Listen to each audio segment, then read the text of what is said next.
Welcome all my dear online students. So in the previous session we have discussed our case 1 that was change of state का part 2 real gas का, और I hope आप लोग ने enjoy भी करा होगा उसमें, क्योंकि काफ़ी अच्छे अच्छे क्वेश्चन हम लोगों ने कवर अप करे थे. So now you have done with the most important part. Gases वाला पार्ट हम लोगों ने ख़त्म कर लिया, आइडियल गैस, रियल गैस. अब छोटे छोटे जो पार्ट हैं, पार्ट 3 आपका चेंज ऑफ स्टेट का पार्ट 3. चेंज ऑफ स्टेट का पार्ट 3, सॉलिड ऑब्लिक लिक्विड. अब इन दोनों को हम एक साथ ही कवर अप करेंगे, ठीक है ना, क्योंकि दोनों में एक ही कॉन्सेप्ट है. अब सबसे पहले तो अगर हम लोग फार्मूलों की बात कर लें कि क्या क्या फार्मूले हमें ज़रूरत पड़ेगी. वर्क की बात करें, I have already told you, minus integration of P D V V1 से V2, ठीक है. तो इतना सिस्टमेटिक जो हमने काम करा है बेटा, उससे आपका चैप्टर की अंडरस्टैंडिंग काफ़ी बढ़िया अब तक हो चुकी होगी. और ये मैं आपसे पहले भी बोल चुका हूँ कि it is a universal formula. आप W equals to minus integration of P D V दुनिया की किसी भी प्रोसेस के लिए और किसी भी सब्सटेंस के लिए लगा सकते हो, ठीक है. बट नॉर्मली जब भी हम सॉलिड और लिक्विड का स्टेट चेंज करेंगे ना, नॉर्मली जब भी हम सॉलिड और लिक्विड का स्टेट चेंज करेंगे तो उनमें जो चेंज इन वॉल्यूम होता है वो अप्रॉक्सीमेटली ज़ीरो ही होगा, क्योंकि सॉलिड और लिक्विड आप सभी को पता होगा गैसेस का जो वॉल्यूम बिल्कुल ट्रेमेंडसली चेंज होता है वो सॉलिड और लिक्विड के केस में नहीं होता है. तो नॉर्मली इनका dV ज़ीरो होता है. मतलब हम लोग बोल सकते हैं कि प्रैक्टिकली इनका जो वॉल्यूम होगा वो ज़ीरो. नॉर्मली dV क्यों ज़ीरो हो रहा है? Due to change of state. Due to change of state volume change is negligible. इनमें जो चेंज ऑफ स्टेट की वजह से वॉल्यूम चेंज होगा वो प्रैक्टिकली नेग्लिजिबल होता है. इस वजह से इनका वर्क डन प्रैक्टिकली आपको हमेशा ज़ीरो के बराबर ही मिलने वाला है, ठीक है ना. थोड़ा बहुत हो सकता है बट वो काफ़ी कम है. बट ये भी डिपेंड करेगा क्वेश्चन के ऊपर. ये तो मैं एक जस्ट हिंट दे रहा हूँ नॉर्मली वाली, ठीक है. फिर बात करें बेटा इनका डेल एच और डेल यू, ये किस फॉर्मूले से निकलेगा? ये निकलेगा आपका एन सी डेल्टा टी से, क्योंकि ये भी मैंने आपको बोल दिया था इनका सी पी और सी वी अप्रॉक्सीमेटली बराबर होता है और उसे हम लोग इक्वल टू सी के बराबर लेंगे, ठीक है. रहा फ्लॉट यूनिवर्सल फार्मूला है, ये यहाँ पर भी लगेगा, that is del U equals to Q plus W, ठीक है. तो it is again universal formula, ठीक है. और इसके अलावा एक और जो यूनिवर्सल फार्मूला लगेगा हमारा, डेल एच बराबर del U plus delta of P V. तो that is also universal formula, ठीक है. जेई में काफ़ी कम क्वेश्चंस आए हैं सॉलिड लिक्विड के ऊपर, बट हम लोग ठीक हर टॉपिक के ऊपर, ठीक है, एटलीस्ट 3, 4, 5 क्वेश्चन की रेंज में कर रहे हैं ताकि हमारी सब्जेक्ट की अंडरस्टैंडिंग काफ़ी बेटर हो जाए. बस तो इतना है काम सॉलिड और लिक्विड का, ठीक है. अब क्यू एक तरह से डिपेंड करेगा इंसू मतलब आपका क्वेश्चंस के ऊपर भी. क्यू किस तरह से क्वेश्चन के ऊपर डिपेंड करेगा कि अगर उसने कभी क्वेश्चन में बोल दिया इंसुलेटेड कंटेनर तो आप क्यू को बोल दोगे ज़ीरो, मतलब फ्लॉट तो लगा ही सकते हो. उसके अलावा एडिशनल इन्फॉर्मेशंस जो मैं आपको बता रहा हूँ कि अगर उसने कभी बोल दिया है कि क्लोज कंटेनर इंसुलेटेड कंटेनर में रिएक्शन हो रही है, प्रोसेस हो रही है, तो आप क्यू को ज़ीरो बोल दोगे. अगर आपसे बोला जा रहा है कि प्रोसेस कांस्टेंट प्रेशर पर हो रही है तो जो डेल एच आपने निकाला है आप उसी को क्यू के बराबर कर दोगे. तो ये एक्स्ट्रा एडिशनल इन्फॉर्मेशंस आपको ध्यान रखनी है, ठीक है. और इसको हमें पता ही है बेटा कि ज़्यादा इम्प्लीकेशंस तो हमें क्वेश्चन के फॉर्म में समझ में आएंगे. तो let us start a question of JEE. ये पुराना जेई का क्वेश्चन था, सॉलिड लिक्विड के ऊपर काफ़ी कम क्वेश्चन आए हैं, ठीक है. तो पहला क्वेश्चन हम सीधे जेई से ही चालू कर रहे हैं. 1 मोल of a liquid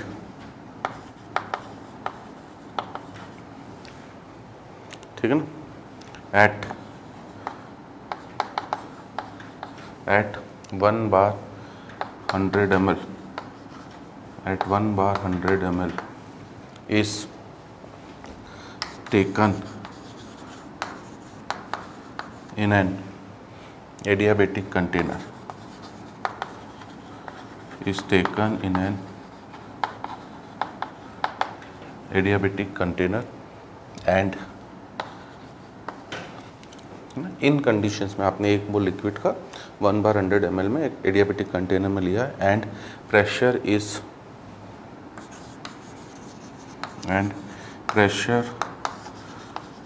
increases suddenly ठीक है 200 बार, pressure increases suddenly 200 bar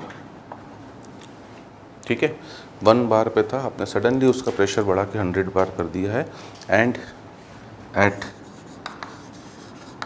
constant pressure of 100 bar volume decreases by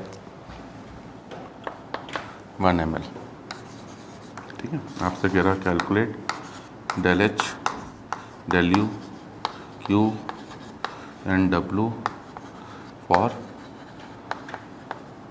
process ठीक है।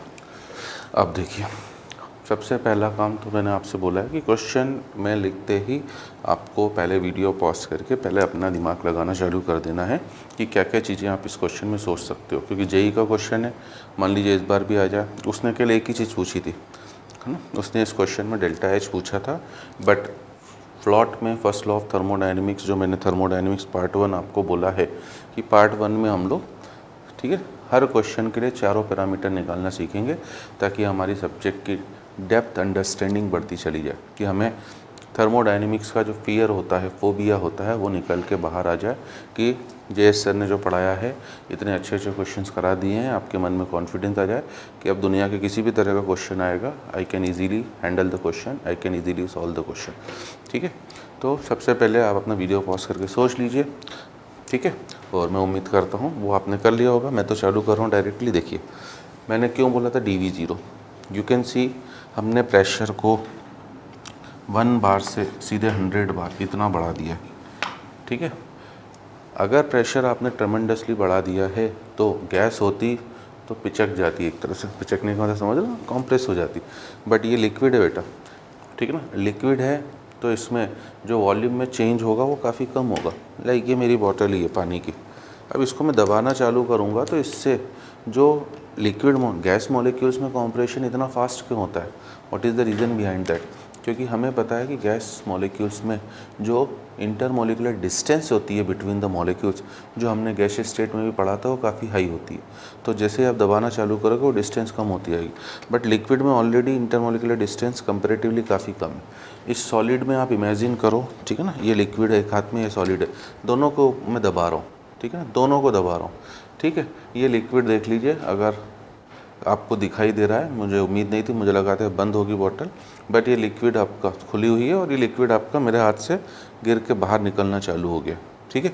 तो अब मैं इसके साथ ज़्यादा रिस्क नहीं लूँगा, धुल जाएगा, तो मैं इसे तो वापस रख रहा हूँ ठीक है। मेरा हाथ भी गीला हो चुका है, मैं दिखा सकता हूँ आपको, इधर मैंने दबाना अभी भी चालू रखा है ठीक है। और ये भी मैं आपको प्रूफ दे सकता हूँ, आपको लग रहा होगा भले नहीं दबा रहा हूँ मैं, अगर वास्तव में आपको दिखाई दे रहा है तो मेरी उंगलियों में थोड़े से प्रेसिंग निशान बन चुके हैं, बट क्या इसके वॉल्यूम में कोई चेंज हुआ, नहीं हुआ। तो हर एक चीज़ को अगर आप डेप्थ में कॉन्सेप्चुअली समझोगे तो इसके वॉल्यूम में कोई भी चेंज नहीं हुआ है। क्यों नहीं हुआ है, क्योंकि ऑलरेडी इनमें इंटरमॉलिकुलर डिस्टेंसेस काफ़ी कम थी बेटा। तो अगर आपने कॉम्प्रेस करा, अननेसेसरली इन्हें दबाने की कोशिश करी, तो ये क्रश हो जाएंगे, ज़्यादा से ज़्यादा टूट जाएंगे।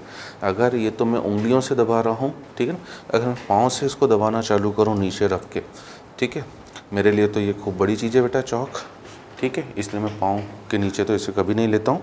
बाकी इन जनरल बोल रहा हूँ कि पाँव के नीचे दबा के ज़्यादा करूँगा तो प्रेशर वहाँ ज़्यादा पड़ेगा, ज़्यादा से ज़्यादा ये क्रश हो जाएगा, बट इसका वॉल्यूम चेंज प्रैक्टिकली नहीं होगा। तो ये जो हमने पॉइंट लिखा है कि इनका dV 0 होगा, उसकी वजह से वर्क डन, ये अप्रॉक्सीमेट का साइन बेटा ना, इक्वल टू नहीं, क्योंकि यहाँ तो वर्क डन पूछा है, तो वो हल्का सा वर्क डन है जो मैं अभी प्रूव करूँगा, जो ऑलमोस्ट नेग्लिजिबल, इसलिए मैंने नॉर्मली लिखा है।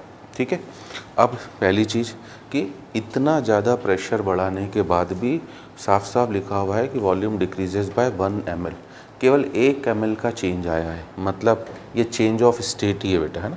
आप इनिशियली थे किस कंडीशन पर, 1 बार 100 ml, ये आपके लिए P1 और V1 है, और इससे आप गए किस स्टेट में, प्रेशर आपने बढ़ा के 100 बार कर दिया है, और 1 ml से वॉल्यूम डिक्रीज़ होने का मतलब आपका नया वॉल्यूम जो हो गया है वो 99 ml, so it is P2V2। तो ये पहले तो हमने ये सोच लिया। दूसरा, मैंने आपसे बोला था कि कुछ एडिशनल इन्फॉर्मेशन क्वेश्चन में गिवन होगी, जैसे यहाँ बोला गया है कि प्रोसेस हुई है किस टाइप के कंटेनर में, एडियाबेटिक कंटेनर। तो एडियाबेटिक कंटेनर में प्रोसेस होते ही Q इक्वल्स टू 0, है ना। इनडायरेक्टली ये एडियाबेटिक कौन सी प्रोसेस हो गई है, इरिवर्सिबल। क्यों, बिकॉज साथ में एक वर्ड और डला हुआ बेटा, सडनली, इसलिए मैंने बोला है कि थ्योरी में मैंने इतना स्ट्रेस दिया ही इसलिए है केवल, क्योंकि मैं चाह रहा हूँ बेटा कि ठीक है हमें 2-3 घंटे ज़्यादा लग रहे हैं, बट उसके बाद हमारा कोई कॉन्सेप्ट किसी तरह से ये ना लगे कि यार जे सर ने ये पॉइंट तो नहीं बताया था, और ये फिर मेरा मन भी नहीं मानता है कि कोई भी पॉइंट अधूरा रह जाए, भले मुझे टाइम थोड़ा सा ज़्यादा लगे, ठीक ना। और वैसे भी आपको रिवीजन करने का मतलब ही होता है बेटा चैप्टर को बार बार पढ़ना। आपके स्टडी शेड्यूल में रिवीजन का भी एक प्रॉपर वेटेज होना चाहिए। तो अगर मैं पहले ही पार्ट में, पहली ही बार में आपको चैप्टर लेंदी करके, मतलब लेंदी तो मैं करना नहीं चाहता हूँ बेटा, बट आराम से समझाने की कोशिश कर रहा हूँ डेप्थ में, तो आपका जो रिवीजन का काम, एक रफली पढ़ा हुआ चैप्टर हो सकता है 5-6 बार रिवाइज करना पड़े हमें, बट एक थॉरोली पढ़ा हुआ चैप्टर हार्डली 1 या 2 बार रिवीजन करने में बिल्कुल स्ट्रांग हो जाएगा। तो ओवरऑल आपकी टाइम की कहीं ना कहीं सेविंग ही होनी है, नुकसान कहीं नहीं होना है। Adiabatic irreversible process Q0, universal formula फ्लॉट तो लगेगा ही, मतलब delta U equals to W लगेगा ही लगेगा। साथ ही साथ सिंस उसने बोल दिया है कि then at constant pressure of 100 bar, वैसे ही हमने सोच ही लिया बेटा एडियाबेटिक इरिवर्सिबल प्रोसेस है, तो हमें पता है इरिवर्सिबल प्रोसेस में तो प्रेशर कांस्टेंट होना है, वो प्रेशर कांस्टेंट है बेटा, इसलिए मैंने उसे बाहर लिया 100 को। इंटीग्रेशन ऑफ dV कहाँ से लेकर कहाँ तक, स्टार्टिंग वॉल्यूम था 100 ml और बाद का वॉल्यूम है 99, ठीक है ना। आपको पता ही है प्रेशर बढ़ाने पर डेफिनेटली कॉम्प्रेशन होगा, और हमें ये भी पता है बेटा कॉम्प्रेशन वाला वर्क डन जो होता है वो नेगेटिव ही होता है, सॉरी पॉजिटिव होता है। तो 99 minus 100 is -1, minus minus plus, तो हम लोग बोलेंगे हमारा डेल्टा U और W इक्वल टू हो गया है, और वो 100 बार ml, ठीक है, जिसे आप अगर लीटर में बदलोगे तो 0.1 बार लीटर, और अगर आपने इसे जूल में बदलने की कोशिश करी तो 10 जूल, ठीक है। तो वर्क हो रहा है बेटा, बट जो गैस में हो रहा था वो काफ़ी ज़्यादा था, ठीक है। 3 पैरामीटर निकल आए हमारे, अब बच रहा चौथा पैरामीटर। तो चौथा पैरामीटर क्या है, डेल एच। आपको मैं लास्ट सेशन से समझाते हुए आ रहा हूँ, क्या समझाते हुए आ रहा हूँ कि अब आइडियल गैसेस के लिए तो बेटा डेल एच अलग निकला था, डेल यू अलग निकला था, इंडिपेंडेंट थे, बट अब जो भी बाकी है रियल गैसेस में आपने 5 क्वेश्चंस में काफ़ी अच्छे ढंग से समझाया था मैंने आपको। ये सॉलिड लिक्विड के भी ऑलमोस्ट हर क्वेश्चन में मैं समझाने जा रहा हूँ। इसके बाद हमारा केस 2 आएगा फेस चेंज, और लास्ट केस आएगा केमिकल रिएक्शंस, फिर थर्मोडायनेमिक्स पार्ट 1 ख़त्म, ठीक है ना। तो कोशिश करेंगे हम आज ही ख़त्म करें इस सेशन में, ज़्यादा से ज़्यादा अगला सेशन अगर लगा तो अलग बात है, बट कोशिश करते हैं ख़त्म हो जाए, क्योंकि एक जैसी ही कहानी चल रही है। इन सभी केसेस में आपको डेल यू या डेल एच कोई एक पता होगा, दूसरा निकालने के लिए हमेशा ये यूनिवर्सल फार्मूला ही यूज़ होगा। साफ साफ मैं अभी से आपको बता दे रहा हूँ। अब ये यूनिवर्सल फार्मूला लगेगा, del H equals to del U. Del U कितना बेटा आपका, ठीक है ना, 0.1 बार लीटर, ठीक है। या चलो जूल में चल देते हैं, तो 10 प्लस ये जनरल फार्मूला P2V2, तो P2V2 का प्रोडक्ट 100 × 99 माइनस P1V1 का प्रोडक्ट 100, है ना। अब इसमें ध्यान रखना कि अगर मैं जूल में ले जा रहा हूँ तो पहले तो मैंने 10⁻³ से मल्टीप्लाई करा। क्यों करा? ताकि ये लीटर में बदले। अब बार लीटर हो गया और इंटू साथ में मैं 100 से भी मल्टीप्लाई करूँगा ताकि ये जूल में बदले।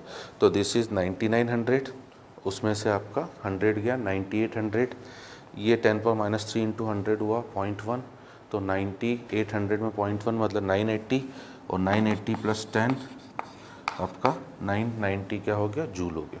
ये रहा सिंपल सा क्वेश्चन। अब ये जेई में आज से मुझे जहाँ तक याद है ना, एग्जैक्टली मैं जो नोट्स बना के लाया हूँ आपके लिए, उसमें ईयर मेंशन नहीं है बेटा, ठीक है ना, ईयर मेंशन नहीं है। बट जहाँ तक मुझे याद है ये क्वेश्चन आज से 15 साल पुराना क्वेश्चन है, 2002 या 3 का है। सब्जेक्टिव क्वेश्चन था क्योंकि अप टू 2005 तक सब्जेक्टिव होता था। बट आज भी क्लास में ये क्वेश्चन देता हूँ तो स्टूडेंट्स ऑफलाइन में नहीं कर पाते हैं। तो मैंने केवल उन्हीं स्पेशल क्वेश्चंस का कलेक्शन ही आपके लिए रखा है जिनसे हमारे कॉन्सेप्ट भी क्लियर होते जाएँ बेटा, ठीक है, और हमें पता पड़ता जाए कि फीलिंग आती जाए कि हमें करना कुछ नहीं है, इन 4 पैरामीटर्स में हमें केवल कमांड करने की कोशिश करनी है। ओके, चलिए।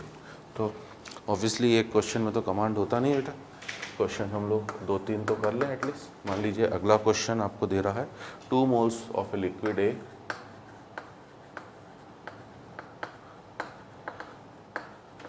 is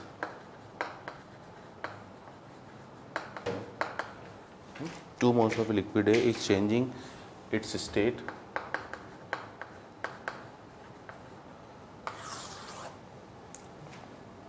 it is changing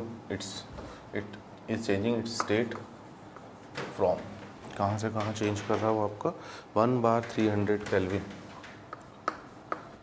1/300 kelvin to 1/400 kelvin,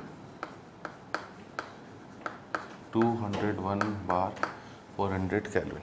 ये आपको दिया गया if CV and VM।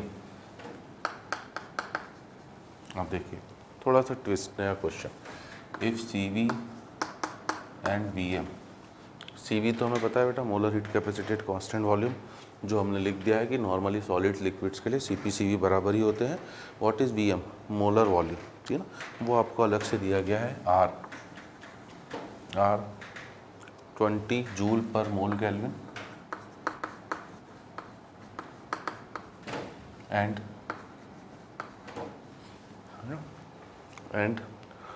20 millilitre पर मोल,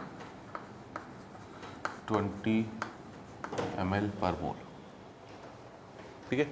then calculate delta H of process, ठीक है। अब ज़्यादा भी परेशान करना आपको सही नहीं है ना। अब इस क्वेश्चन में मात्र डेल्टा H ही पूछा गया, ठीक है। फिर से वीडियो पॉज करके पहला अपना सॉल्यूशन सोचिए, फिर सॉल्यूशन को देखेंगे हम लोग, ठीक है। तो अब देखिए बेटा, ठीक है ना, क्या देखें हम लोग, क्या देखें, है ना। देखना ये है कि CV अगर दे दिया है, हमें निकालना क्या है बेटा? Delta H। टेम्परेचर तो चेंज हो रहा है।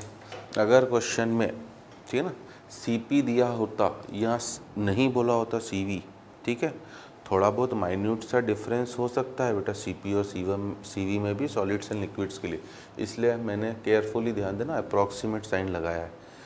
अगर CP दिया होता तब तो मैं इनके लिए भी सीधे NCP डेल्टा T वाला फॉर्मूला लगा देता, बट उसने CV दिया है, इसीलिए मेरे पास डेल्टा U को निकालने का अधिकार तो पता पड़ गया है ना। क्या है डेल्टा U को निकालने का अधिकार? ठीक है, वो है N that is 2, CV that is 20 into delta T। तो डेल्टा T 300 से 400 पे जा रहा हूँ तो 100। तो ये मुझे पता पड़ गया कि मेरा जो डेल्टा U है वो 4000 जूल है। अब मैंने भले आपको खुश करने के लिए लिख दिया है calculate delta H, but indirectly मैंने आपसे अभी बोल दिया है कि इन चीज़ों को जहाँ पर भी आपको जगह मिल रही है बेटा, एक स्पेशल अपनी डायरी बनाइए। वो मैंने आपसे बोला है, उसे नाम ही दीजिए JH स्पेशल डायरी। वो आपके लिए इस, अगर आप रिपीटर हो और 12th अपेयरिंग हो तो आपके लिए इस पूरे साल के लिए वो डायरी आपके लिए गीता, बाइबल, कुरान, गुरु ग्रंथ साहिब, आप जिस भी कास्ट को बिलोंग करते हो वो है। जैसे है ना, इन ग्रंथों का पाठ डेली करने से मन को तसल्ली मिलती है, आत्मिक ज्ञान मिलता है, वैसे ही उस स्पेशल डायरी का आप डेली रिवीजन अगर करते रहेंगे 10-15 मिनट स्पेशल पॉइंट्स एक जगह नोट करके, तो आपको, ठीक है ना, आध्यात्मिक शांति मिलेगी। आध्यात्म मतलब पढ़ाई वाली शांति है ना, पढ़ाई वाली शांति मिलेगी कि आपको कॉन्फिडेंस इंटरनली बढ़ता चले जाएगा, आपको एक एक चीज़ पता रहेगी कि हाँ इस जगह ये करना है, ठीक है ना। तो डेल यू पता है हमें और डेल्टा एच पर आना है, मतलब 2 पैरामीटर तो आपको निकालने पड़ ही रहे हैं। अब आप चाहो तो क्यू और डब्लू पर भी जा सकते हो, उनकी भी मैं बात आपको दिखा रहा हूँ कैसे करना है, ठीक है ना। बाकी डब्लू निकालना थोड़ा सा डिफ़िकल्ट है यहाँ पर, बट तब भी हम देखते हैं, चलिए, है ना। डेल यू तो आ गया। अब डेल एच के लिए हमें यूनिवर्सल फार्मूले पे ही चलना पड़ेगा। ये मैं बार बार बोल ही रहा हूँ कि सॉलिड लिक्विड का change of state, real gas का change of state, chemical change और फिजिकल चेंज के लिए डेल एच पूछेगा तो ऑब्वियसली क्वेश्चन में पहले डेल्टा यू ही निकालना पड़ेगा, फिर यूनिवर्सल फार्मूले पे आना पड़ेगा। या उल्टा डेल एच अगर किसी तरह से निकालने का ऑप्शन अवेलेबल है, डेल यू पूछे तो भी यूनिवर्सल फार्मूला, है ना। अब इस यूनिवर्सल फार्मूले में देखो, delta of P we, what is the meaning of delta of P V? Delta of P we का जनरल मीनिंग है, ठीक है ना, डेल्टा ऑफ पी वी का जनरल मीनिंग है P2 V2 minus P1 V1, but in that case हमें पता है कि वॉल्यूम एक तरह से क्या है बेटा, कांस्टेंट है, ठीक है ना, वॉल्यूम कांस्टेंट है, तो हम लोग V बाहर लेंगे और इनटू क्या कर देंगे, डेल्टा P, ठीक है ना। 1 मोल का वॉल्यूम, मैंने बोला ये बेटा DV उनका प्रैक्टिकली काफ़ी कम चेंज होता है, तो 1 मोल का वॉल्यूम, तो उनका 1 मोल का वॉल्यूम क्या है, पर मोल का वॉल्यूम 20 ml है, तो 2 मोल्स का वॉल्यूम कितना हो जाएगा आपका 40 ml, ठीक है। तो वॉल्यूम की जगह तो आप 40 ml मतलब 40 इंटू 10⁻³ डायरेक्ट लिख रहा हूँ। क्यों करा, समझ में आया ना, क्यों करा, क्योंकि पर मोल का वॉल्यूम दिया है 20 और आपके पास 2 मोल है, तो 2 मोल का वॉल्यूम कितना हो गया 40, और डेल्टा पी 1 बार से 201 बार जा रहे हो, तो चेंज इन प्रेशर कितना हुआ आपका 200। अब ये किस में हुआ बेटा, बार और लीटर में, तो इनटू आप साथ में इसमें 100 और करेंगे, तो 10⁻³ 1 0 और 2 0 ये कैंसिल होके ये हो गया 800 जूल, ठीक है। तो ये हो गया आपका डेल्टा यू। और अब आपका यूनिवर्सल फार्मूला, सिंपल सा क्वेश्चन, डेल एच बराबर del U, that is 4000 plus 800, तो हमारा आंसर हो गया 4800 जूल। उम्मीद करता हूँ बेटा सभी को समझ में आ गया होगा। क्या मैंने समझाने की कोशिश करी है कि सॉलिड लिक्विड भी आए तो बिना घबराए हुए बस जो मैं बातें बताते चल रहा हूँ उन्हें ध्यान रखना ज़रूरी है बेटा, ठीक है। Very nice question. हम चारों पैरामीटर्स में तो नहीं जा सकते क्योंकि अभी वर्क की बात करना हमारे लिए पॉसिबल नहीं है यहाँ पर, है ना। हमें पता नहीं कैसी प्रोसेस हो रही है और वर्क की बात नहीं करना है तो फिर क्यू को भी नहीं निकाल सकते, बट हाँ 2 पैरामीटर तब भी हमने इस क्वेश्चन में भी निकाल लिए, ठीक है। चलिए एक लास्ट और फाइनल क्वेश्चन, क्योंकि सॉलिड लिक्विड के ऊपर I am already telling you, in fact जब मैंने चैप्टर चालू करा था बेटा तभी बता दिया था कि सबसे ज़्यादा क्वेश्चंस आपको आइडियल गैस के चेंज ऑफ स्टेट पर मिलेंगे, थोड़ा सा उसी में तड़का रियल गैस का भी हमने लगा दिया है और केमिकल रिएक्शन, इसलिए सॉलिड लिक्विड फेस चेंज पर एक ही तरह के क्वेश्चन है बेटा, ठीक है ना। अब मैंने तो तब भी 3 क्वेश्चन में वैरायटी आपकी डाल दी है, जैसे अगला क्वेश्चन एक और नई वैरायटी का है और वो है आपका pressure of a liquid is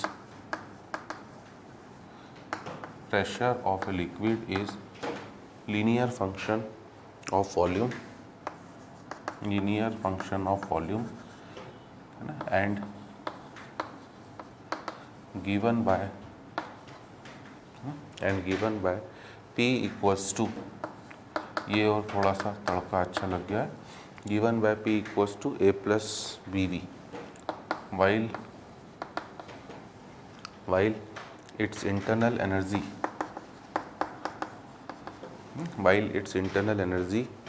है ना is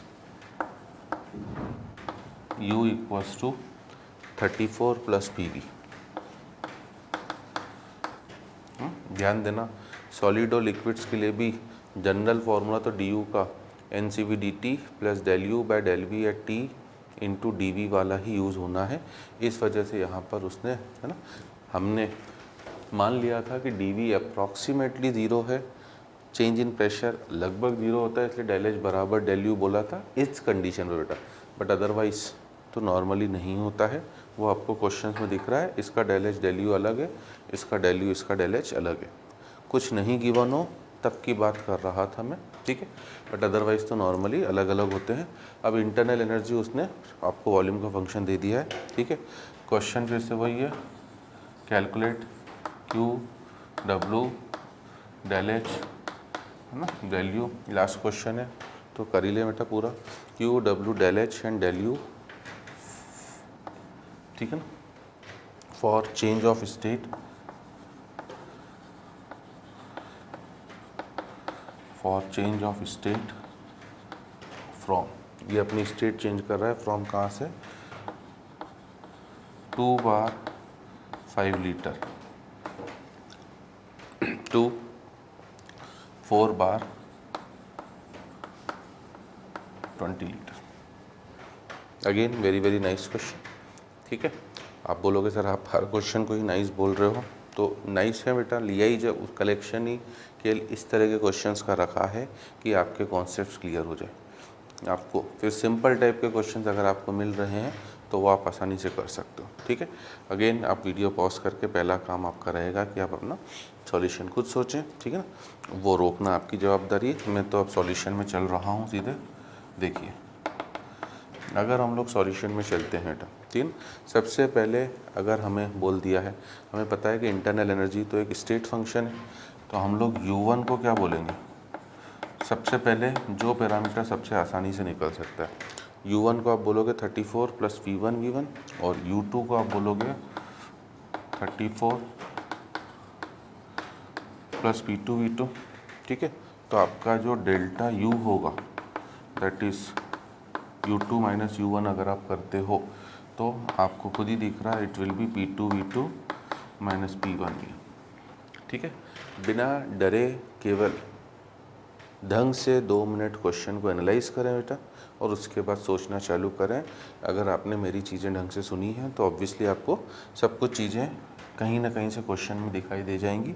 कॉन्सेप्चुअली चलना है हमें। P2 ये है P2 2 4 जा मतलब 4 इंटू 20 80 डायरेक्ट लिख रहा हूँ और ये है P1 है ना, ये P1 ये P2 ठीक है। और इधर 2 5 इधर 10, तो हम लोग बोलेंगे हमारा डेल्टा U जो है वो 70 बार लीटर है, ठीक है ना। Delta U 70 bar litre, joule में हो तो 7000 कर देना बेटा, 100 से मल्टीप्लाई कर देना। अब बात आ रही बेटा वर्क डन की। हमने बोला था है ना, तो ज़रूरी नहीं कि हर बार वर्क डन ज़ीरो हो, इसलिए मैंने हर तरह का एग्जांपल लिया है। और हमने दूसरी चीज़ बोली थी बेटा कि वर्क निकालने के लिए अगर pressure as a function of volume पता हो, ये pressure as a function of volume पता हो, then there is no need to know about the process कि आखिर उस प्रोसेस में क्या हो रहा है। तब हमारा प्रोसेस से कोई लेना देना नहीं है, तब सीधे इंटीग्रेट करना है। बट बी केयरफुल, क्योंकि वर्क का जनरल फार्मूला है क्या आपका, minus integration of P D V, और वॉल्यूम आपका दिख ही रहा क्वेश्चन में कहाँ से कहाँ जा रहे हो, 5 से 20। हाँ, अब मैंने बी केयरफुल वर्ड को डाला है क्योंकि जब मैं क्लास में ये क्वेश्चन कराता हूँ स्टूडेंट सीधे ए प्लस बी वी यहाँ पुट कर देता है और इंटीग्रेट कर देता है और ये ए और बी को अननोन में ही चलने देता है, तो फिर वर्क की न्यूमेरिकल वैल्यू तो ना आएगी बेटा। यहाँ पर ए और बी कांस्टेंट हैं। सबसे पहले आपका काम यही रहेगा कि आपको इस ए और बी की वैल्यू को निकालना है, और वो कैसे निकालोगे, इन्हीं से, है ना। अगर मैं फर्स्ट बार का प्रेशर 2 रखूं तो A प्लस वॉल्यूम 5 है बेटा, 5V, ये फर्स्ट इक्वेशन। फिर हमने सेकेंड बार का रखा डाटा इसमें, तो प्रेशर है 4 equals to A plus 20V, ठीक है। दोनों को सब्ट्रैक्ट करोगे, ठीक है, सॉरी V लिख दे रहा हूँ, मतलब V लिख दिया बाय मिस्टेक, B होना चाहिए। दोनों को सब्ट्रैक्ट करा बेटा तो 2 इक्वल्स टू 15B, तो यहाँ से आपको B इक्वल्स टू पता पड़ गया 2/15।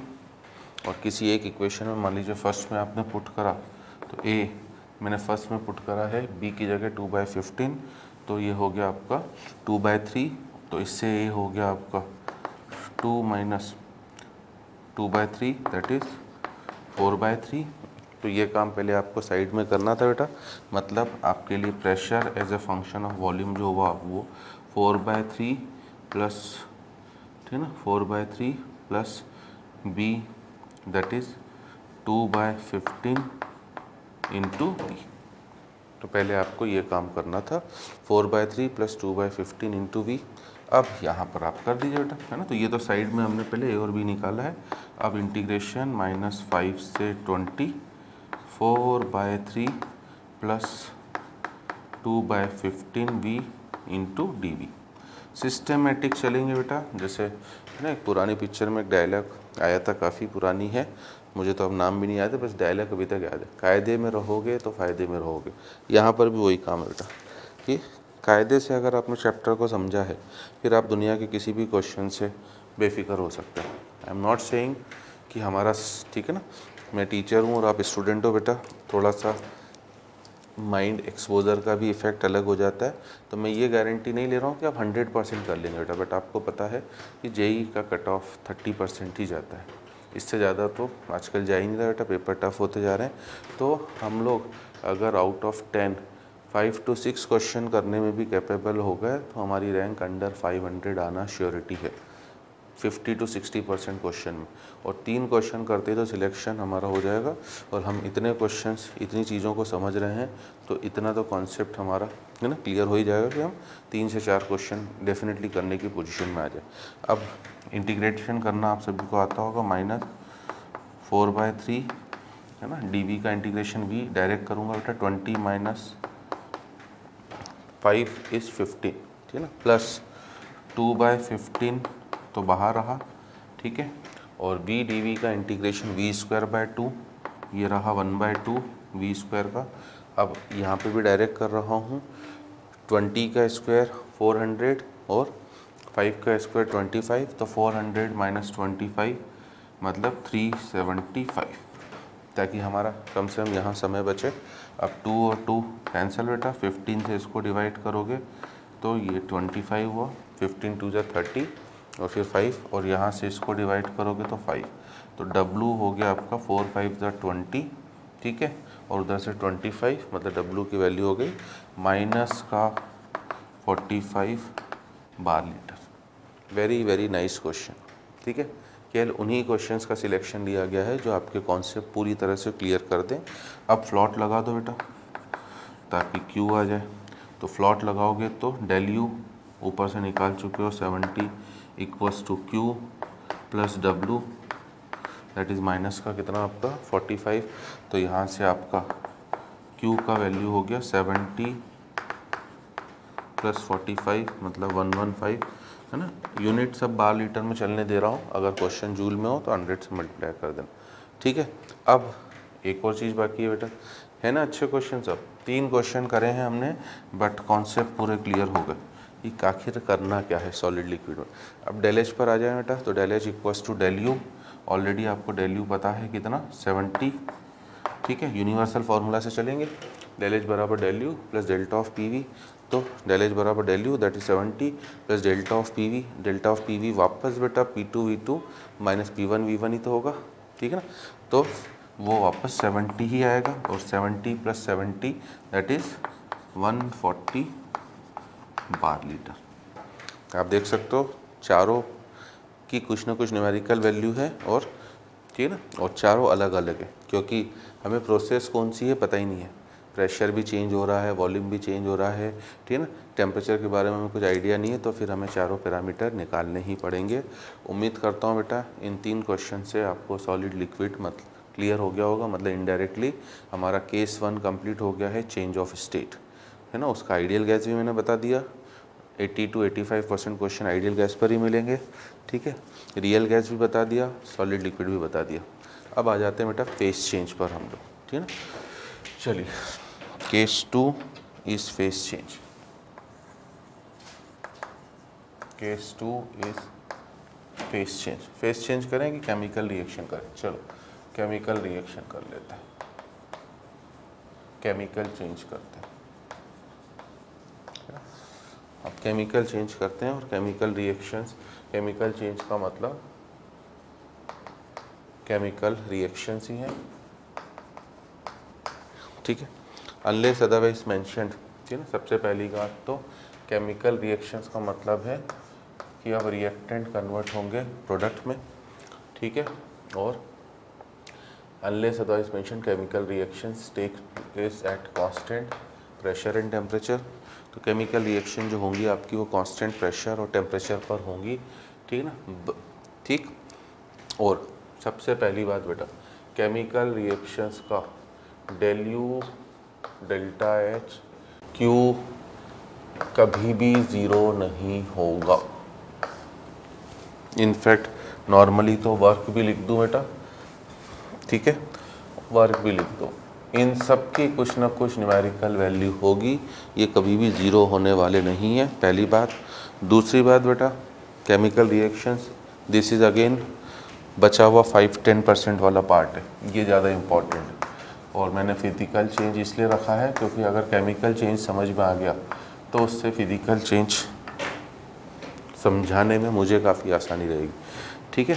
तो मैं सबसे पहले तो ये समझाना चाह रहा हूँ कि केमिकल रिएक्शन कांस्टेंट प्रेशर और टेम्परेचर पर होगी, इनका कोई भी पार्ट ज़ीरो होने वाला नहीं है बेटा, सबसे पहले तो ध्यान रख लेना। अब इनके भी अगर मैं फार्मूले बताऊँ, क्योंकि एक बार आपको, है ना, फार्मूले तो मैं लिख चुका हूँ बेटा, बट हर केस के अलग से इसलिए लिख रहे हैं कि हमारा और नॉलेज बढ़े, ठीक है ना। तो वो क्या कहना चाह रहा हूँ कि इसका जो होगा बेटा, है ना, एनी वन, है ना, हीट मतलब इनफैक्ट पहला पॉइंट नोट करना है कि heat will be given in question.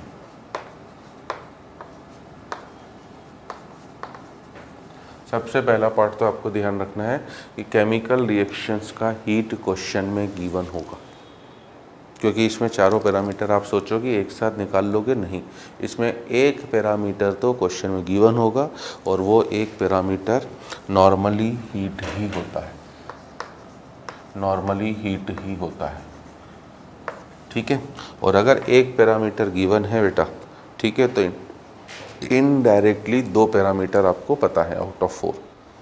तो सबसे पहले जो मैं बोल रहा हूँ स्पेशल डायरी वाली बात, उसमें पहला पॉइंट तो आपको ये नोट करना है कि केमिकल चेंज कांस्टेंट प्रेशर और टेम्परेचर पर होती हैं, इनके चारों पैरामीटर्स नॉन जीरो ही रहेंगे, del U del H Q और डब्लू, ठीक है ना। दूसरी बात, तीसरी बात की हीट तो पक्का गिवन ही होगी क्वेश्चन में, और हीट गिवन है तो इनडायरेक्टली दो पैरामीटर आपको पता है। अब मैं ये दो पैरामीटर में क्यों आ गया हूँ, है ना, मैं इसलिए आ गया हूँ क्योंकि अगर वो आपको heat exchange at constant volume दे रहा है तो इनडायरेक्टली आपको डेल्टा यू दिया है ना। बार बार मैंने बोला है, आपको याद हो तो, कि क्यू वी ही डेल्टा यू के बराबर होता है, ठीक है। और अगर वो आपसे heat exchange at constant pressure दे रहा है तो इनडायरेक्टली उसने आपको डेल्टा एच दिया है। तो इस वजह से हीट अगर गिवन है बेटा तो हीट केवल दो ही कंडीशन की देगा, क्योंकि अब तक तो आपको चैप्टर झमाझम क्लियर होता चल रहा होगा। आइसोथर्मल प्रोसेस की हीट, ठीक है ना, का हीट कैपेसिटी डिफाइंड ही नहीं बेटा। हीट कैपेसिटी डिफाइंड होगी तो आप हीट की बात फार्मूले से कर सकते हो, ठीक है। तो आइसोथर्मल की तो हीट कैपेसिटी डिफाइंड ही नहीं है, और एडियाबेटिक की हीट कैपेसिटी ज़ीरो होती। हमने हीट कैपेसिटी की बात मेजरली सीपी और सीवी के लिए करी थी, तो ये फिक्स है।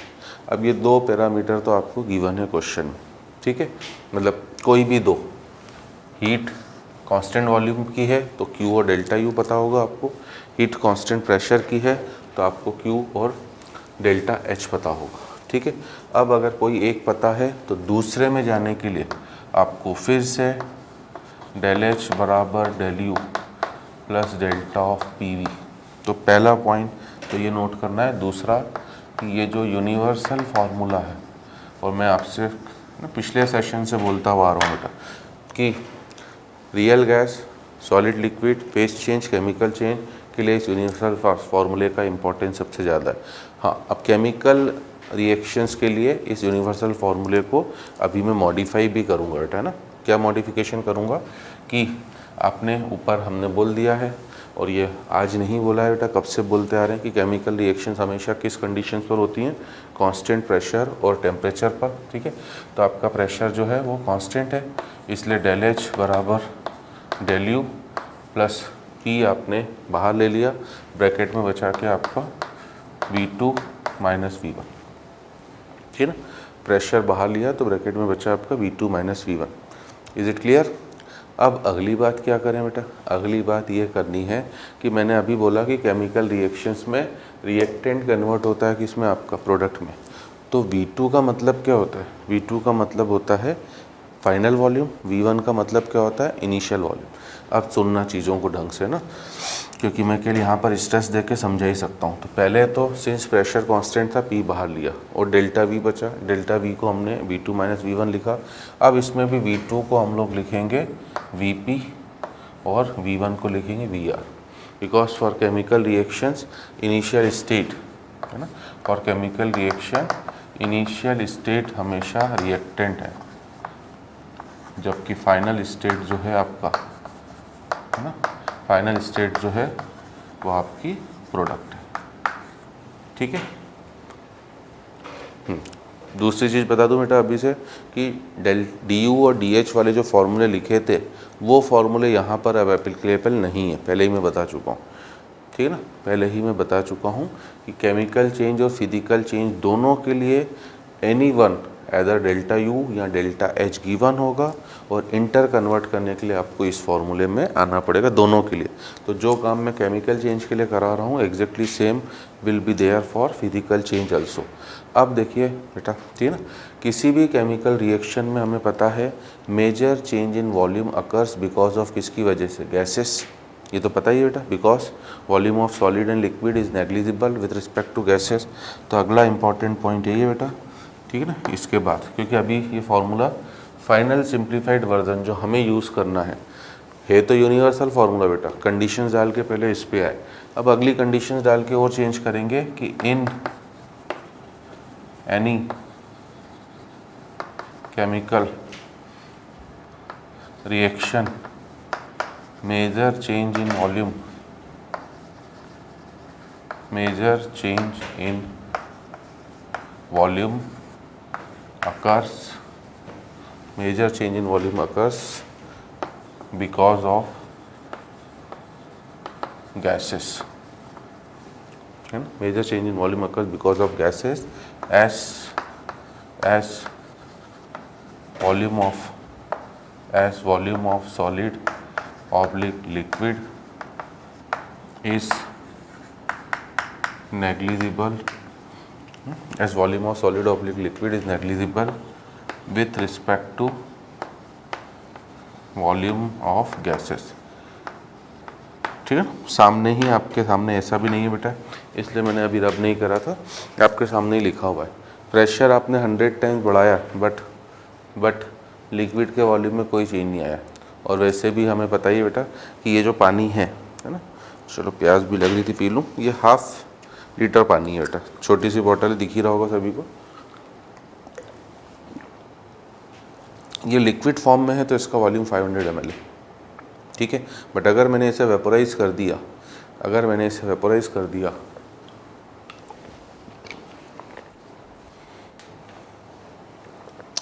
तो जो इसका वॉल्यूम होगा वो ये जो रूम में जहाँ पे मैं ये रिकॉर्डिंग चल रही है बेटा, वो पूरे रूम का वॉल्यूम ऑक्यूपाई कर लेगा।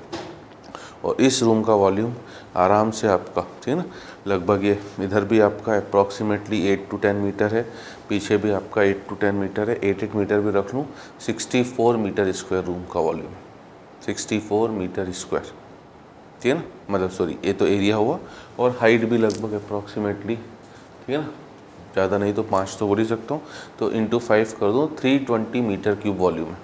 320 मीटर क्यूब का मतलब अगर आपने उसे ml में बदला बेटा या लीटर में ही बदला तो ये तो केवल 0.5 लीटर था, ये तो केवल 0.5 लीटर था, अब तो और कम हो गया।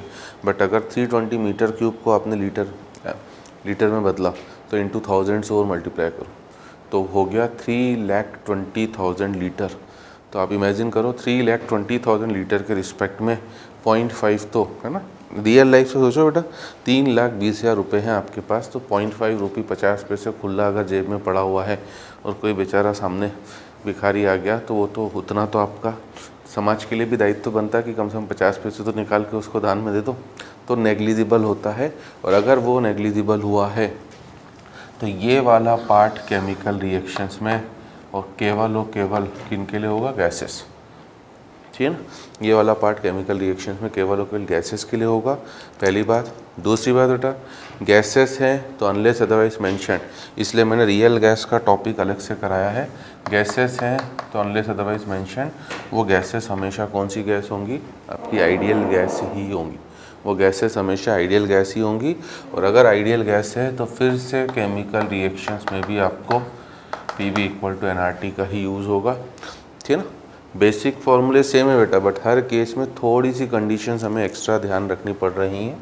अब अगर मैंने आइडियल गैस इक्वेशन है ना लगा दी, ये बाय मिस्टेक डेल यू लिख दिया था मैंने, तो वो लगा देता हूँ बेटा। तो डेल एच बराबर डेल यू प्लस PVP को, अब देखो टेम्परेचर भी कांस्टेंट है बेटा, तो अगर LHS में वॉल्यूम चेंज हो रहा है, R भी कांस्टेंट है, तो RHS में किसे चेंज होना पड़ेगा, N को।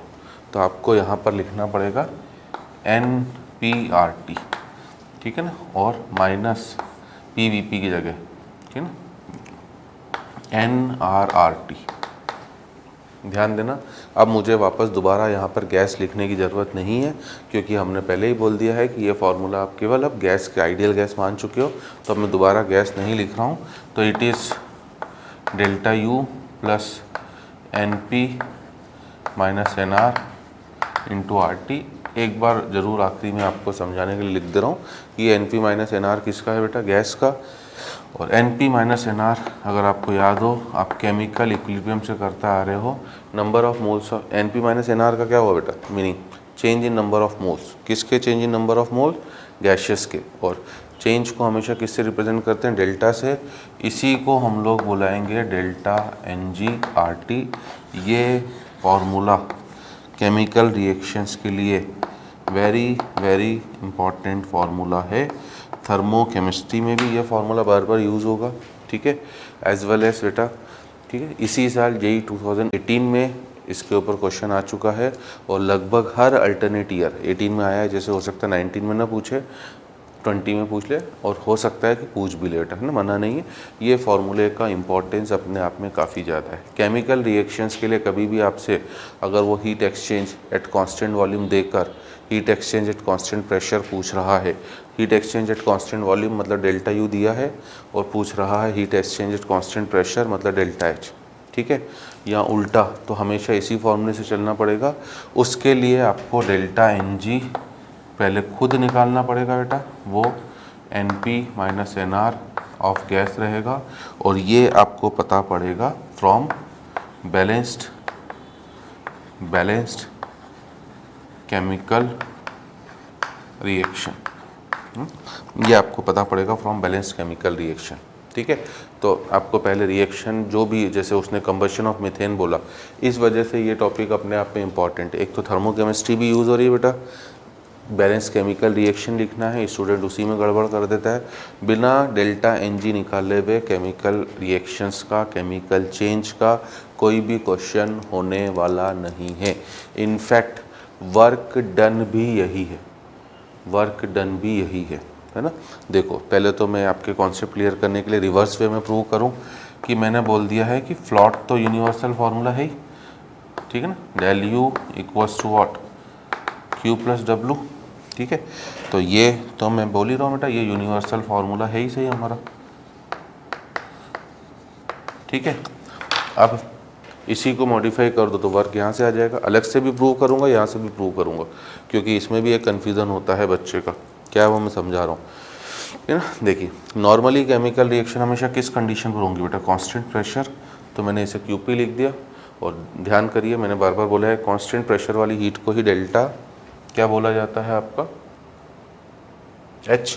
तो आप इसे delta U equals to delta H plus W लिख सकते हो, मतलब डेल H बराबर डेल U और माइनस ऑफ डब्लू, दोनों को कंपेयर करूं बेटा, दोनों को कंपेयर करूं या प्लस ऑफ माइनस डब्लू लिख दो, चलो दोनों को कंपेयर करोगे तो minus of W should be equals to delta N G R T. इसलिए केमिकल रिएक्शंस का जो वर्क डन है कभी पूछे तो वो हमेशा minus of delta N G R T के बराबर होता है।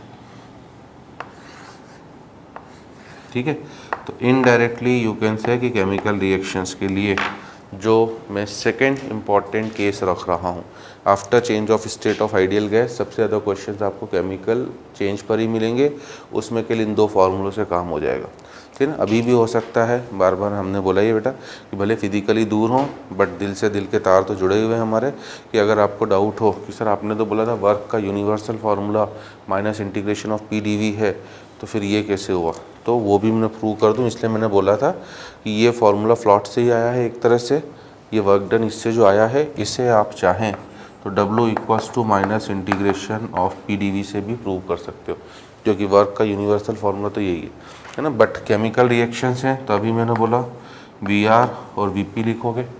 ठीक है, और केमिकल रिएक्शन है तो किस कंडीशन पर हो रही है बेटा, कांस्टेंट प्रेशर पर, तो P को आपने इंटीग्रेशन साइन के बाहर लिया, dV का इंटीग्रेशन V और dV का इंटीग्रेशन V, तो VP माइनस VR, और ऊपर से जो हमने बात करी है बेटा कि P into VP minus VR केवल और केवल गैसेस के लिए ही यूज़ होगा, और वो वापस आइडियल गैस इक्वेशन ये रहा जो डेरिवेशन करा है उससे लगाओगे तो minus delta N G R T हो गया। हाँ, तो कॉन्सेप्चुअली साउंड अगर हो जा रहे हैं हम लोग, थ्योरेटिकली चीज़ों को क्लियर कर रहे हैं, फिर कान ऐसे पकड़ो बेटा, घुमा के पकड़ो, हर चीज़ हमें बाकायदा समझ में आना प्रॉपरली स्टार्ट हो जाएगी।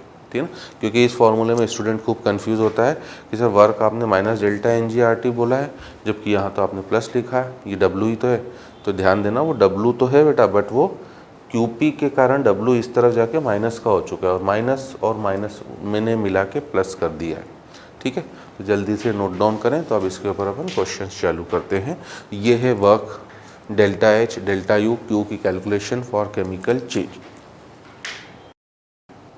चलिए बेटा, है ना, तो अब इसके है ना आइडिया तो आपको क्वेश्चन से ही मिलेगा। चलिए स्टार्ट करते हैं इसके क्वेश्चन हम लोग। पहला जो बेसिक क्वेश्चन आपका आता है वो आता है किसके ऊपर कि फॉलोइंग प्रोसेसेस के लिए कुछ रिएक्शंस लिखी हुई मिलेंगी आपको, उनके लिए वो बोलेगा कि work is done by the system है कि बाय द सराउंडिंग है। तो पहला में बेसिक क्वेश्चन, क्योंकि इसमें भी स्टूडेंट कंफ्यूज कर देता है, ठीक है ना। तो पहला बेसिक क्वेश्चन हमारा, क्योंकि अब एप्लीकेशन पार्ट आ गया, थ्योरेटिकल पार्ट खत्म। इन विच ऑफ द फॉलोइंग वो, in which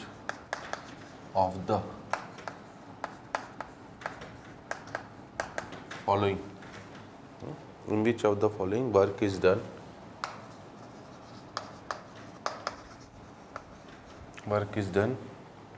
by system or by surrounding। ये एक बेसिक क्वेश्चन है बेटा, इसमें भी स्टूडेंट गड़बड़ करता है। ठीक है, इस वजह से पहले ये इस बेसिक क्वेश्चन का आपको आइडिया मिल जाए। In which of the following work is done by system और बाय सराउंडिंग। तो ध्यान देना, केमिकल रिएक्शंस का वर्क डन का फॉर्मूला है बेटा minus of delta N G R T, और हमें पता है डेल्टा एन जी की पॉसिबिलिटीज़ 3 हो सकती हैं। Delta N G equal to 0, delta N G positive, del N G negative.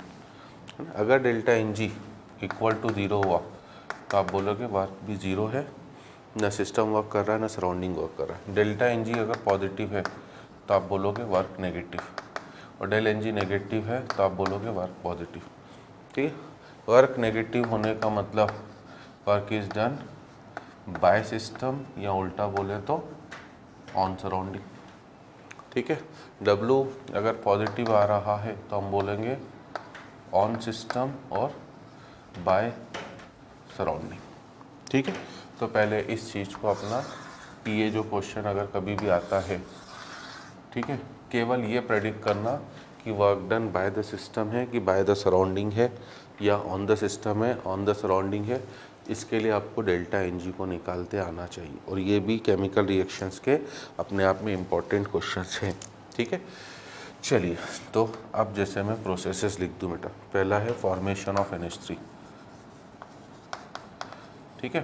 पहले मैं कुछ लिख दे रहा हूँ बेटा प्रोसेसेस, ताकि आप अटेम्प्ट कर लें, फिर मैं डिस्कस कर रहा हूँ। डिसोसिएशन ऑफ CaCO3, तो इनमें जब तक आपने बैलेंस इक्वेशन नहीं लिखी, ठीक है, और डेल्टा NG नहीं निकाला, तो आपका सब क्वेश्चन तरह से ही रह जाएगा, ठीक। तीसरा मान लो ओजोनोलिसिस ऑफ ऑक्सीजन,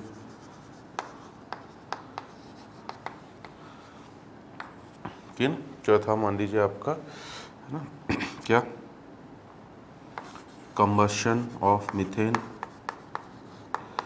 5 क्वेश्चन तो बेटा है ना सफिशिएंट हो जाएंगे, कंबशन ऑफ मीथेन, ठीक है। और लास्ट में ले ले रहा हूँ बेटा मेल्टिंग ऑफ आइस, ठीक है।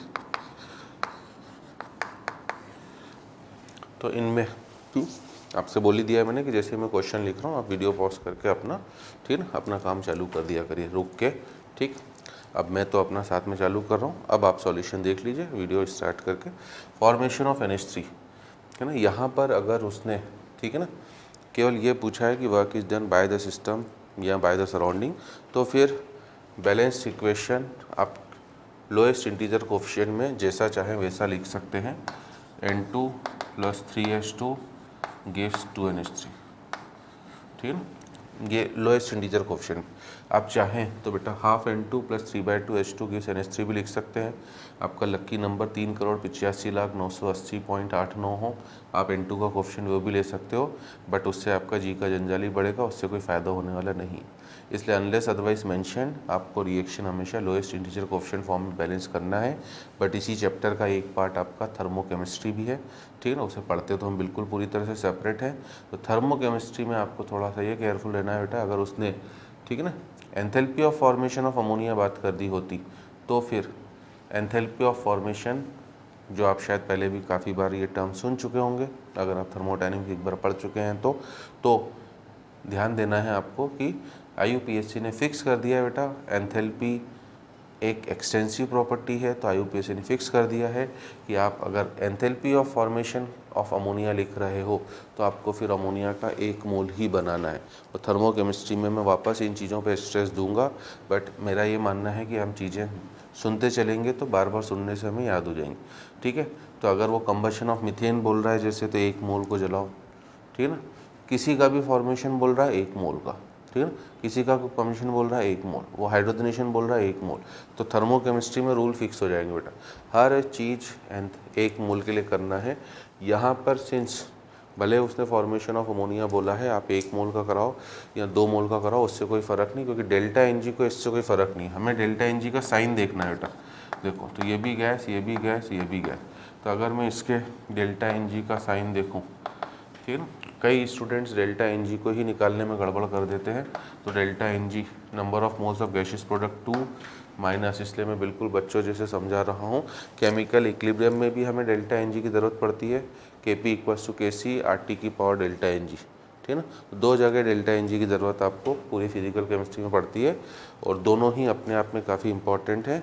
माइनस रिएक्टेंट्स पर आ जाए बेटा, तो 1+3 है ना, केवल स्टोइचियोमेट्रिक कोएफिशिएंट ऑफ रिएक्टेंट्स का सम माइन, और पहले प्रोडक्ट्स का बेटा और फिर रिएक्टेंट्स का, तो ये हो गया -2।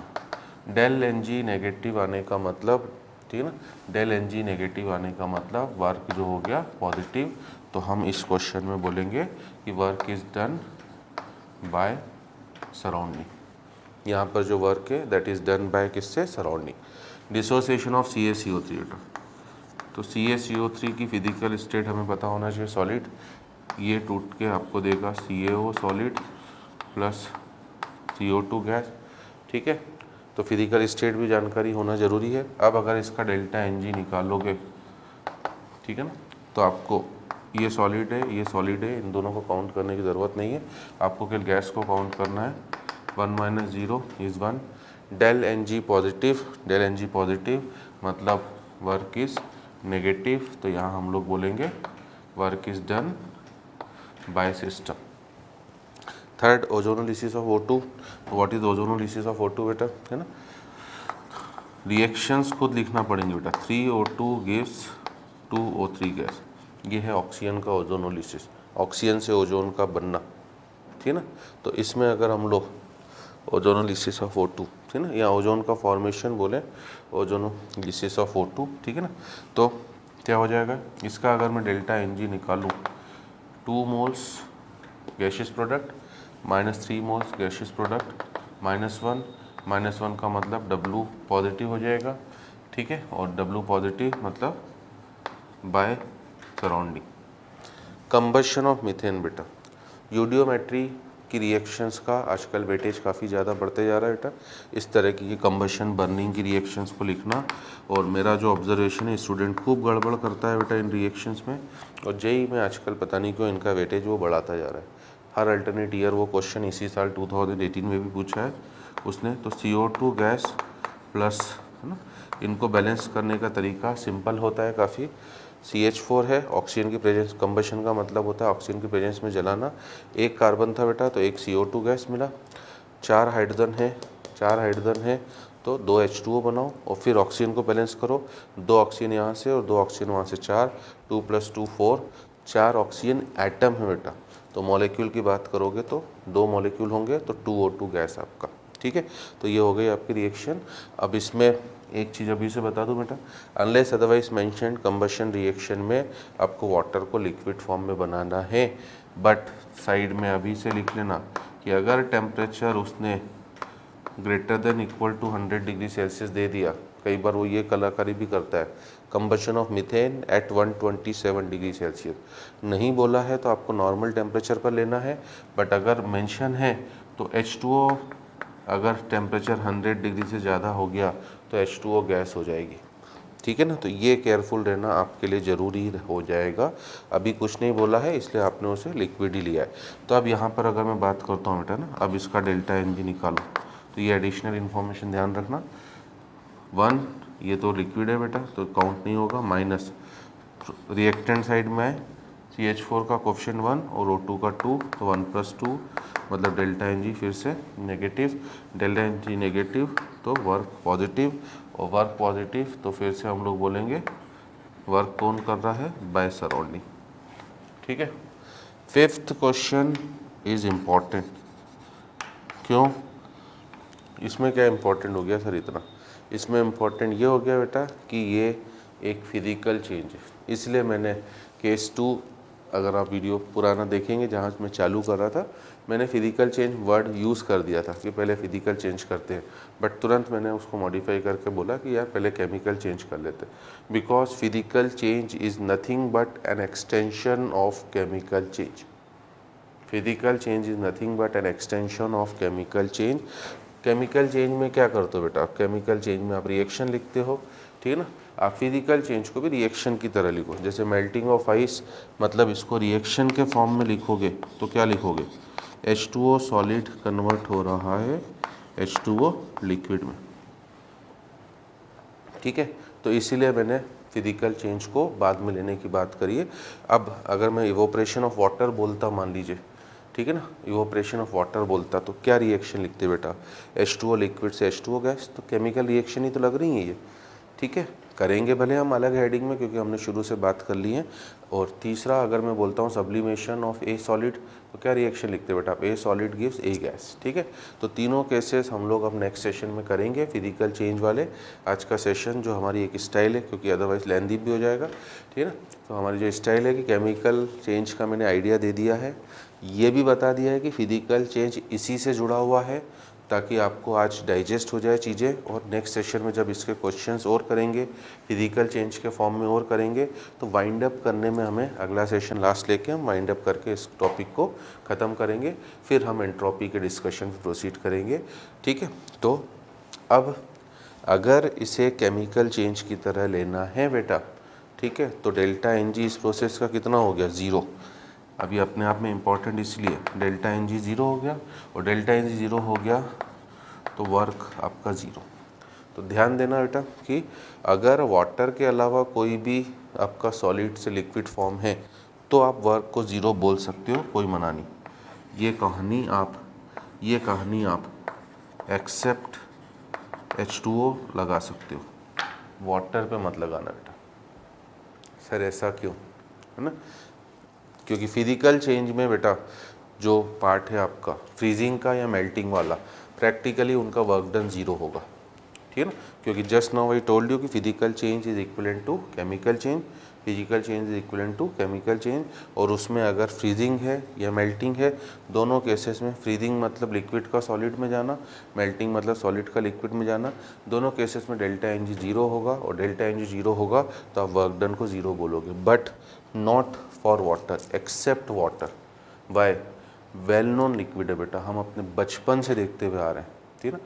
आप जितनी भी एज आपकी सबसे पहले आपको जो प्यार होता है वो पानी से ही होता है, मम मम मम चिल्लाते हो। और अगर वेल नोन है तो आपको पता होना चाहिए, वाटर के केस में H2O सॉलिड मतलब आइस, ठीक है ना, और H2O लिक्विड मतलब वाटर। केमिकल बॉन्डिंग से भी हमें आइडिया है कि वाटर में, आइस में हाइड्रोजन बॉन्डिंग होती है, और हाइड्रोजन बॉन्डिंग होती है मतलब क्या है बेटा, volume of solid form of water is greater than volume of liquid. Normally होता है उल्टा, लिक्विड फॉर्म का वॉल्यूम सॉलिड फॉर्म से ज़्यादा होता है। क्यों? क्योंकि जब आप, है ना, सॉलिड में तो बेटा इंटरमोलिकुलर डिस्टेंसेस पार्टिकल्स के बीच की काफ़ी कम, तो जब आप उसे लिक्विड में बदलते हो तो वो इंटरमोलिकुलर डिस्टेंस पहले से थोड़ी सी क्या हो जाती है, आपकी बढ़ जाती है, इसलिए एक्सपांशन होता है। But there are few exceptional cases जिनमें कॉन्ट्रैक्शन होता है, ठीक है ना, और उसमें मोस्ट इम्पॉर्टेंट वाटर ही है। वाटर में जो ओपन केज स्ट्रक्चर है हाइड्रोजन बॉन्डिंग की वजह से, इसलिए उसका वॉल्यूम काफ़ी ज़्यादा होता है। जब वो मेल्ट होकर लिक्विड में बदलता है तो उसका वॉल्यूम कम हो जाता है। मतलब जब आपका मेल्टिंग ऑफ आइस हो रही है तो आप हाइयर वॉल्यूम से लोअर वॉल्यूम पर जा रहे हो, मतलब कॉम्प्रेशन हो रहा है, और कॉम्प्रेशन हो रहा है मतलब work done is positive, work done is positive, और वर्क डन पॉजिटिव मतलब बाय सराउंडिंग बोलना पड़ेगा। तो इसलिए मैंने इसको पहले ही बोल दिया है बेटा, अभी इम्पॉर्टेंट बोला था, अब मैं वेरी वेरी इंपॉर्टेंट लगा दे रहा हूँ, क्योंकि जो मैंने ऑब्ज़र्व करा है वो वाटर के केस में भी है ना, क्योंकि मैंने एक हिंट दे दी बेटा। बाकी अपन नेक्स्ट क्लास में क्वेश्चंस और करेंगे नेक्स्ट सेशन में, कि आपको फिजिकल चेंज को केमिकल चेंज ही लेना है। और अभी से दूसरी हिंट भी दे दे रहा हूँ बेटा, ताकि दोबारा सुनने में और आसानी हो। फिजिकल चेंज में मेल्टिंग और फ्रीजिंग वाला फिर से बोल रहा हूँ, उनका डेल्टा एन जी ज़ीरो है, आप उनका प्रैक्टिकली वर्क भी ज़ीरो बोलोगे केवल वाटर को छोड़ के। और बाकी अगर, है ना, इवोपरेशन हो रहा है या सब्लिमेशन हो रहा है, उनका डेल्टा एन जी हमेशा 1 ही होगा। क्यों? क्योंकि आप H2O liquid to H2O gas लिखोगे, है ना, यहाँ आप H2O solid to H2O gas लिखोगे तो डेल्टा एन जी 1 होगा, ठीक है। तो मैं उम्मीद करता हूँ, ठीक है ना, अगर मैं अभी क्वेश्चंस और कराने गया, केमिकल रिएक्शंस इंपॉर्टेंट है और हम हर टॉपिक पे एटलीस्ट 4-5 क्वेश्चंस तो कर ही रहे हैं, इनके भी क्वेश्चंस मैं कराऊंगा, बट अब अगर करेंगे तो सेशन लेंदी भी हो जाएगा। प्लस अभी रोकने से ये होगा कि कम से कम आप एक बार, ठीक है ना, जो भी आपके पास मटेरियल है आप उसको थोड़ा सा रिवाइज़ करके आएंगे और उसके कुछ क्वेश्चंस अटेम्प्ट करेंगे, तो आपको अच्छा लगेगा कि केवल थियोरेटिकल पार्ट से जेएस सर ने वो चमत्कार कर दिया है कि हमारे क्वेश्चन बनना चालू हो गए। और अभी क्वेश्चंस की शॉर्ट ट्रिक वगैरह थोड़े से आइडिया तो मैं आपको नेक्स्ट सेशन में दूंगा ही। तो आई एक्सपेक्ट कि you have enjoyed today's session. We will meet in the next session, that will be the last session of thermodynamics 1 hour. केवल कुछ क्वेश्चंस और फिजिकल चेंज करेंगे। Till then, good bye.